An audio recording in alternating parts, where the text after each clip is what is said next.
Gilles Ravaud, vous regardez comment lire. Alors on peut reprendre, soit par cette porte d'entrée, des éléments. On peut même prendre les six éléments clés de la réforme réussie selon l'OCDE. Il y en avait des quantités, il y en avait 6. Il en coche qu'un seul, Emmanuel Macron, c'est avoir obtenu une légitimité démocratique pour agir. Mais ensuite, derrière, le fait de parler d'une seule voix, ça n'est pas là. Enfin, tous les éléments qui sont constitutifs et qu'on retrouve d'ailleurs dans ce que vous citez, Philippe Lenschener, ne sont pas là. Vous regardez comment cette réforme a quelques jours là, du blocage.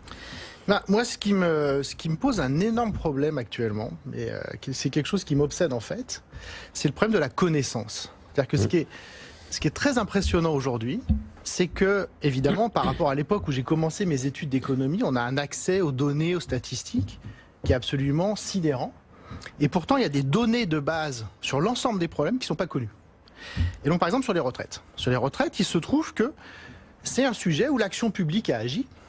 Et donc, il y a quelqu'un que tout le monde a oublié, effectivement, qui s'appelle Lionel Jospin, qui avait mis en place un fonds de réserve pour les retraites.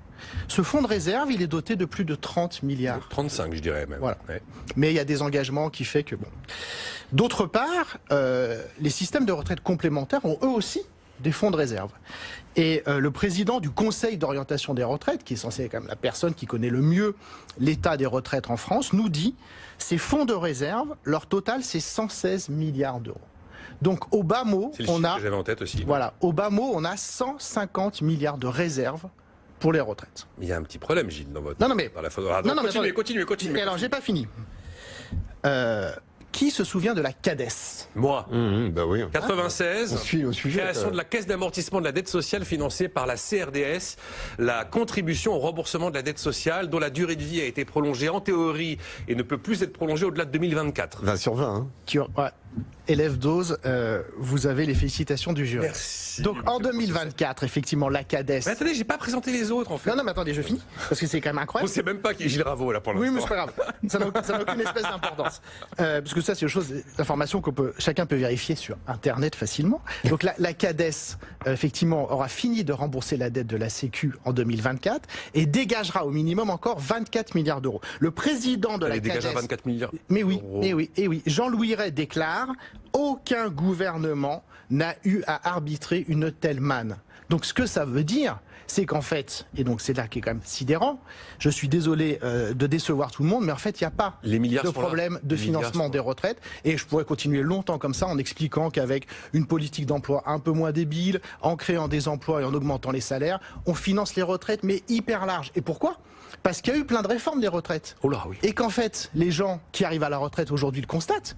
Les retraites ont vachement baissé. Et en fait, le vrai problème des retraites, c'est la pauvreté des vieux, qui va arriver de façon évidente dans les prochaines années.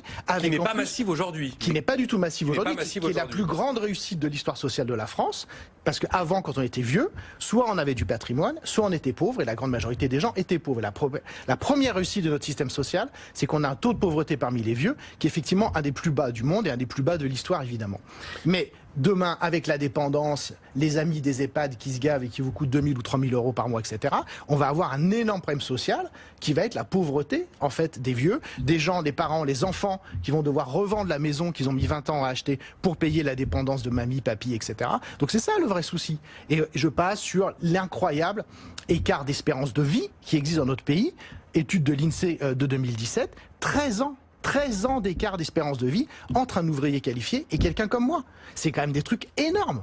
Donc pourquoi on ne parle pas de ça et pourquoi on nous gave une fois de plus avec un problème monétaire qui, je suis désolé, n'existe pas. Allez-y, oui, Gilles. Alors, non mais d'autant plus qu'il y a l'entretien là au journal du dimanche de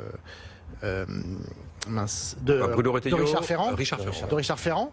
Et c'est très impressionnant parce que, alors là pour le coup justement, il se place sur le terrain intellectuel et politique, il nous dit, en fait, on fait cette réforme des retraites au nom de l'égalité. C'est le début, le point de départ. Non, je sais bien, mais ça, vous voyez quand même que pour les gens qui ont une vie normale, qui ne sont pas comme nous, comme ça, dans le confort toute la journée, etc., c'est à mourir de rire cette idée. C'est-à-dire que les inégalités de retraite, c'est d'abord des inégalités de salaire. Que je sache, tout le monde n'a pas le même salaire en France. Vous voyez, quand vous dites on fait ça au niveau de l'égalité, et Richard Ferrand, il gagne, je crois, 10 000 euros par mois, etc., il est logé aux frais de la République et tout ça. Bon, moi, quand on voit, par exemple, ce qu'on a tous appris... C'est inhérent à l'existence, Gilles. Oui, mais c'est absurde. Il y a des gens qui n'ont pas le même salaire, qui n'auront donc pas les mêmes droits à la retraite. D'accord, mais ce que je veux dire, c'est que c'est déjà, le mot équité aurait été plus intelligent que le mot égalité. Exactement, équité aurait été déjà...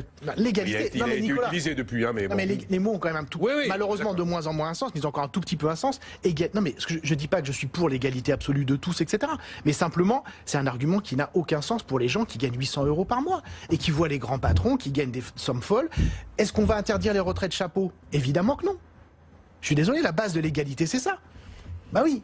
Bon, on fait plusieurs débats là, mais... Bah oui, mais les gens sont quand même pas débiles.